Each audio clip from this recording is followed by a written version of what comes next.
up, guys? We're back out here today working on the old 66 Chevrolet truck. Just tinkering around with it, seeing what one can get done. If y'all can't tell, I'm wrestling with my shop captain. He don't know what to think about all this, but anyway, we're back out here working on the old truck. Weather ain't cooperated too much. It's done got hot today though. It's actually about 80 degrees. 2 weeks ago it was 14 out here with snow on the ground, which was real uncommon for us. But anyway, I appreciate y'all watching, guys. The last video done pretty good. I'm gonna work on this truck some more. Hopefully we'll get the brakes up on it before too long, and maybe we can ease it around the yard. Still got to see about the gas tank. We're gonna work on that in this episode, but see if we got something to work with anyway. Appreciate y'all watching, guys. If you ain't subscribed, click the subscribe button. Free all week.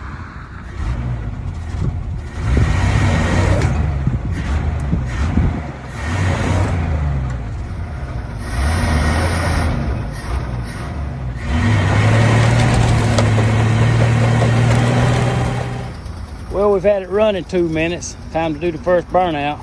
This thing come factory installed from sitting for 30 years anyway, with a line lock on the front left wheel. So this is what we got. We spun our hubcap off. Oh well.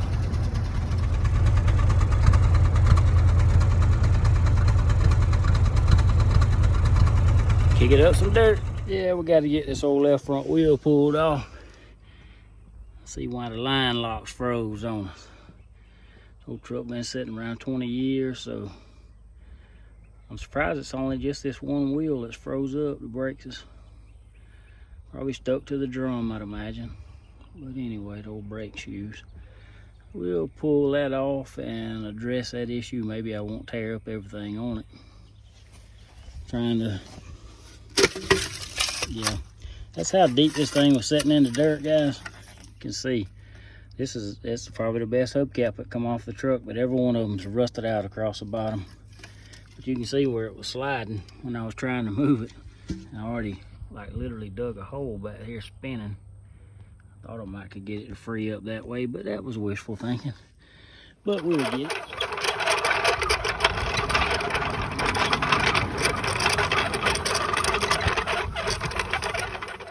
The whole reason for me trying to crank this thing up and move it was trying to get it closer to my barn to reach my air hose, where I could use my air tools. And I thought I was gonna be able to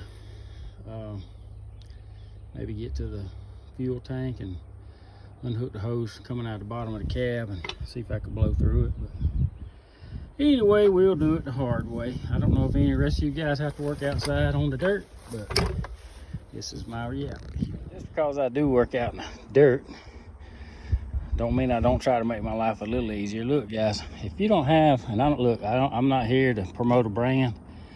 I particularly like the yellow, can't afford the red, but I don't have a problem with the green from the Hobo Freight either. But this battery, 20-volt battery impact, it's probably some of the best money I've ever spent. Now, I grew up, my dad had a small tire shop out in the country, and I've had, you know, my share of experience with impacts, and for something to be this small, it's strong. I've only had just a very few that I couldn't break loose with this, and I have to go get my big boy out of my toolbox, and you know, that hooks to my air compressor. But make your life easier, guys, and buy some of these battery tools. It sure does help out. Just like that.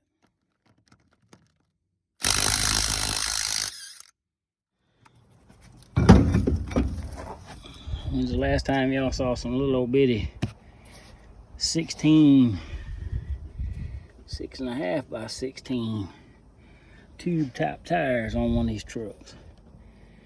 That's what's on it. And they paid, I think it was $266 for this set of tires in 1990, according to the paperwork in the truck. Like I said, this wheel won't turn at all, so let's see if we can get a brake drum off without busting everything to pieces. gonna spray it first. Again, I'm not doing any product endorsements. I have PB Blaster and WD-40 as well, but all the local farmers around me, the big time farmers, uses this Schaefer's Penetro 90, and it does seem to work very well. So that's what I'm gonna use today. Seems to get in there and just kind of find the rust and help loosen it up from my past experience with it.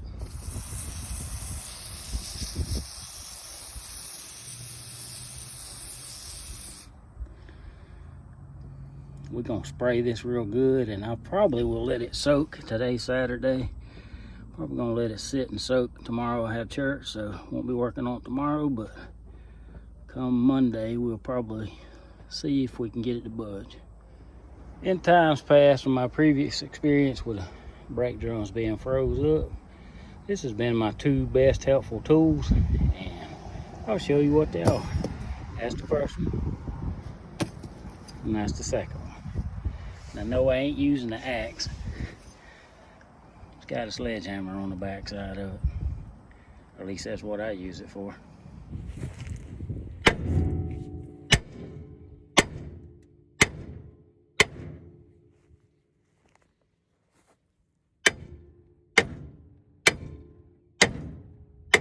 Oh, I said I was gonna let it soak, but we give it a few love taps, and yeah, it's knocking some junk out of there. Probably need to let it soak.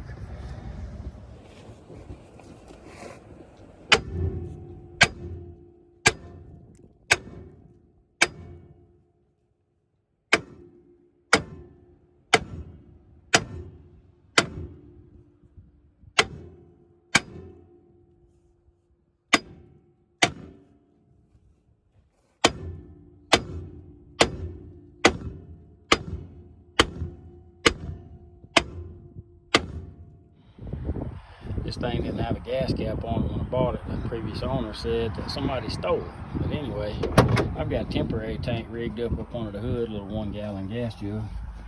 And then I've already had it running earlier, but just standing outside the truck, let's see how it does.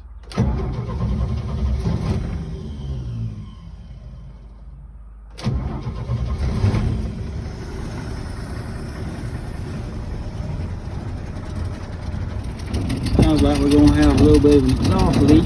You can hear it, everything else happening. We can address that with a cherry bomb as soon as we get the brakes fixed.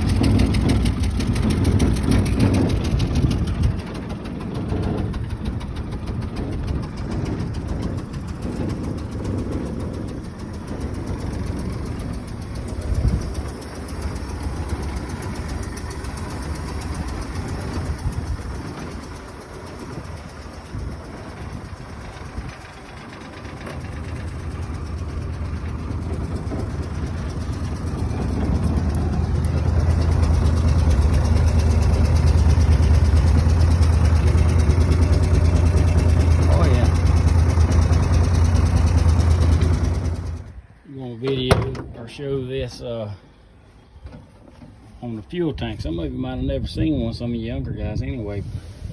GM put a cardboard, I don't really know what they call it, but anyway, it was just a piece of cardboard basically. It was been around to cover up the fuel tank in these. This is a 66 Chevrolet truck.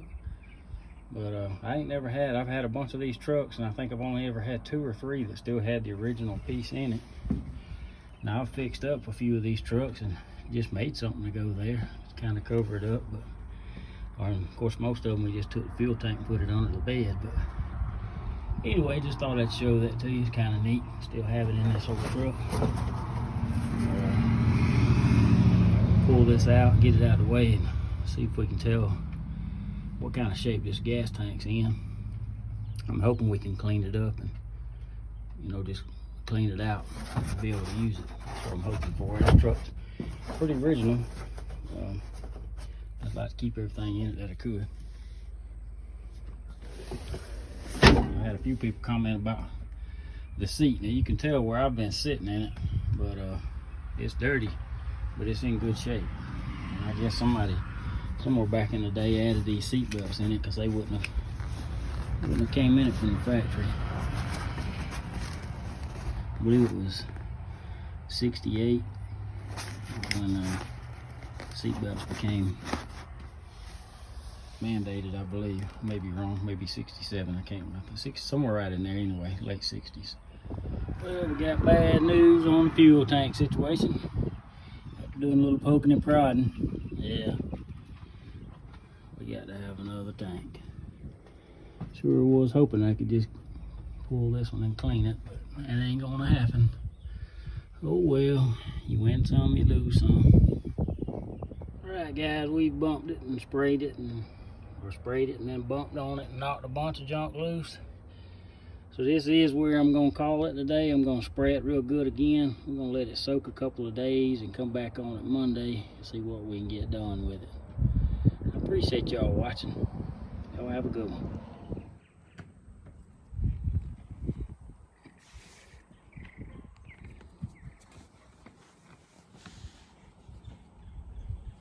That's all he's good for, is rotten. Completely rotten.